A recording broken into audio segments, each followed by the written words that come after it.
case briefs, and so much more. LSData's got what you're looking for.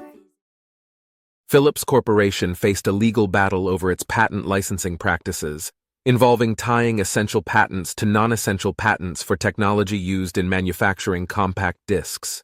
The United States International Trade Commission initially found Philips guilty of patent misuse, which led to the case being taken to the Court of Appeals. The court overturned the decision, stating that Philips's patent package system did not have an actual anti-competitive effect, and that licensees were free to use alternative technologies offered by other companies.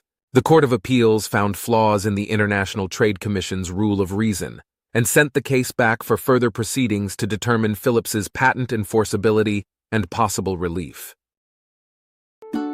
Case briefs, and so much more. LSData's got what you're looking for. Visit lsd.law, elevate your mind, leave the stress of class.